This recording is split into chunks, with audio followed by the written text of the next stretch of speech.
For any of you that have your instrument rating or are working on one, I'm sure you can appreciate the difficulty in not only practicing your approaches, but then when you're done, critiquing yourself to evaluate the parts of the approaches that you did well and the parts that you did poorly. So being I needed to get out and do a couple of approaches myself for practice, I thought it would be a great opportunity to demo a program that I found called CloudAhoy, which will help evaluate your approaches after you've flown them.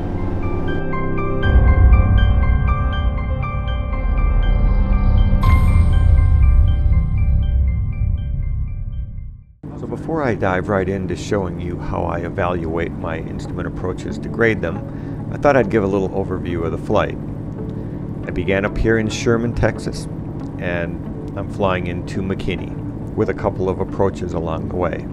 So while I may have drawn that line as a direct route between the two airports, that's not the way you fly an instrument approach. There may be mountains, there may be antennas, there may be other obstacles between the two airports that you have to be guided around. And to guide you around those obstacles, the FAA has published instrument approaches for just that purpose. As I mentioned before, you're not simply flying directly between the two airports of Sherman and McKinney. Rather, you're flying between waypoints that are defined on the approach that ensure that you won't hit anything as you come into the airport. So here we can see each of the waypoints that we follow in defined on the approach, arriving finally at the airport here. And as we're flying between each of those waypoints, we're given an altitude and a heading that we're responsible for following. You can see each leg defining that heading and altitude combination. So keeping in mind that we're not looking out the window, we're looking only at instruments, we're relying on the altimeter and the compass to keep us on course between each waypoint. So while we may be doing the best we can to fly the correct heading on the compass, there could be a wind pushing us off course. And that's why we have an instrument called a course deviation indicator. So for example, let's say we have a wind coming from this direction here. It would be blowing us off to the right. So our flight, while flying the correct heading on the compass, may look more like that. And without the course deviation indicator, we would think, hey, we're holding the right altitude, we're flying the right heading, why can't we find the airport? So as shown in this example, where the white line is off to the right, that means the desired course is off to our right. And that would be equivalent to here, where we're flying here, but the course that we want is back to the right. So if the line is to your right, that means you need to turn to the right. Turning to the right will put you back on to the black course where you belong. And keep in mind that drifting off of the black line, the desired course, means that you're now exposed to hitting obstacles which are to the left and right of that predefined course. After that somewhat long-winded overview of instrument flying, I think the key takeaway points that I was trying to make are A, maintain the correct altitude during each segment of the approach, and B, keep the aircraft centered laterally along the approaches. These are the two main points that you're trying to achieve while flying an instrument approach. So now imagine that you've been out for the afternoon flying approaches, and now as you're driving home you're trying to replay them in your head. It can be almost impossible to remember all the details of the flight, and therefore equally as impossible to accurately critique yourself on how well you flew. That's where I found CloudAhoy's debriefing tool is a great help for me. In the rest of the video, I'll give a demonstration of how it can replay your flight, evaluating all the components of your approaches. So here I am with my friend Sean. He'll be my safety pilot. He'll be watching out for traffic as I have my head buried in the instrument panel. We've departed the airport in Sherman and are heading for the initial approach fix of my first approach. The CloudAhoy app has the ability to view your flight from many different vantage points. Each one gives a unique perspective of how you flew. Here we are looking at the 3D track view of the flight. Just as I was showing in the overview, my flight was from Sherman to McKinney, first flying one approach and then turning back to the north to go out to fly another.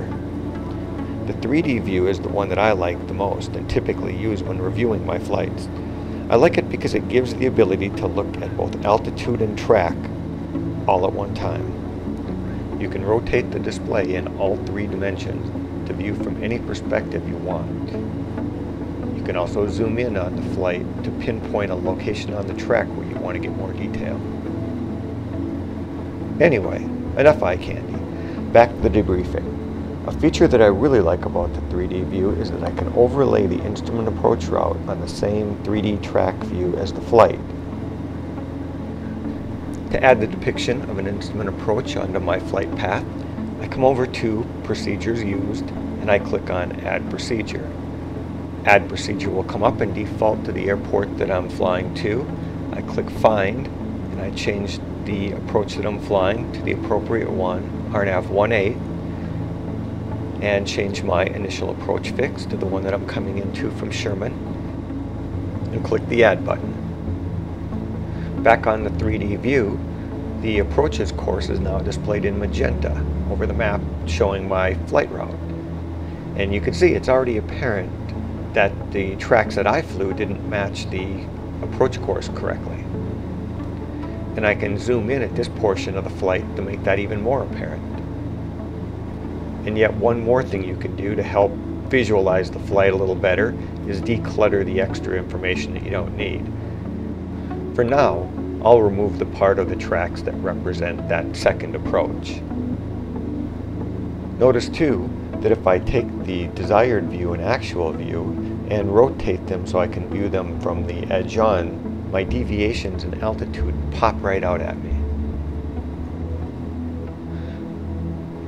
Remember in my overview, I mentioned how the wind can blow you off of the approach course? So wouldn't it be great if there were a way to see what the winds had been doing during the flight? Well, it just happens that you can. You can come up here to the View Options menu and choose Wind Vectors. And now you'll notice that on the map is superimposed wind barbs that you'd find on any aviation weather map. And these winds were the winds that were occurring during each portion of the flight. And one more thing I just wanted to show before I left the 3D track view. You're not limited to looking at the tracks displayed over the top of a VFR chart. You can change the view to have a Google Earth type view underneath, or even an IFR chart as well. Oh yeah, and by the way, notice how the published missed approach is also being shown on the map in green. If I were to have flown that missed approach, I would be able to track how well I maintained altitude and heading on that portion of the flight just as well. And if all that weren't amazing enough, check this out. I can activate a real-time playback mode and watch my flight unfold just as it did when I actually flew it. In addition to the 3D track view, I can also overlay a virtual 3D cockpit view. It will show the same view as I would have had if I were looking out the window during the flight. But unlike having looked out the window, I'm also shown the approach course's magenta line projected right onto the view. I'm going to be playing back the final portion of my approach in real-time mode, beginning at the final approach fix.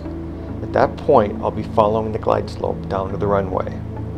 So if you recall, in the introduction on how to fly an approach, I showed how the CDI, course deviation indicator, could track movement left and right of the intended course. Now, in addition to the CDI showing my deviations left and right, it will also show vertical deviations from the glide slope. My objective would be to keep the 2 white bars perfectly centered in that donut. However, there wouldn't be much to show in terms of a debriefing if I flew the approach perfectly, so at times I let the plane drift off the center line left and right, and I let it stray vertically from the glide slope too. Right there, I went by the final approach fix. At that point, I should have begun my descent down to the runway, but I deliberately held my altitude to be able to show what the debriefing would look like when my altitude was incorrect. You can clearly tell that the magenta glide slope is moving down and away from the yellow ball, which is depicting my aircraft tracking on the blue line. Pay attention too to the CDI in the upper left-hand corner. You will be able to see that the horizontal white bar is moving down and away from the center of the donut. As I explained in my discussion of how the CDI works, that would indicate that the glide slope is now currently below my position, I need to descend more rapidly to get back on it. CloudAhoy will allow me to have multiple views going at one time. So I've added another view to the upper right hand corner and tilted it up on edge so that I can monitor any left-right deviations from the correct track. It's showing that I'm now off course to the left as well as continuing to be too high. Check out the virtual 3D cockpit in the lower left corner. There too, it's clearly evident that I'm too high and too far to the left. And as I'm watching, I kind of note that the CDI is not moving very much to the left or right, despite the fact that CloudAhoy is showing that I am off to the left. My take from that is that the GPS data is much more accurate than the CDI indicator. I'm going to jump ahead a little bit and get farther down the approach. And while we're waiting for that, I've put up one of the charts that are also available to use in debriefing, this one being the altitude chart. With a chart, you can get a much more quantitative measurement of all the flight parameters. Alright, we're back to the 3D approach views. Look how far I've gotten below the glide slope. I've descended much too quickly, and both the course deviation indicator and the 3D views make that poignantly clear. But as I arrest my descent and hold my altitude, you can watch as the magenta glide slope and the white bar on the course deviation indicator will come down to meet me.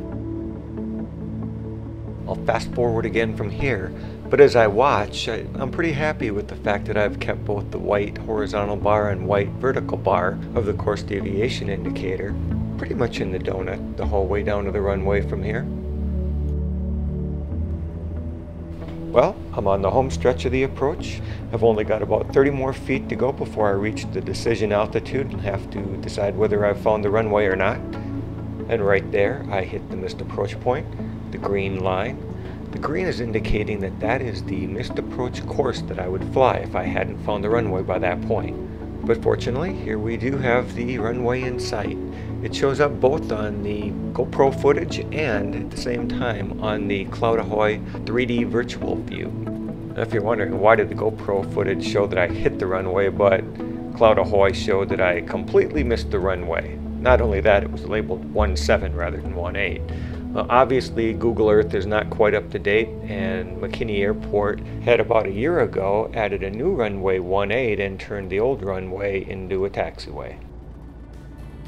And with that, it brings me to the conclusion of my instrument flight and debriefing. I hope that you found it informative, or at least enjoyable to watch. Thank you for sticking it out to the end. I know it got to be a little long, but there was a lot I wanted to show. Again, thank you for watching. And I would like to remind everybody that I've created a Patreon campaign.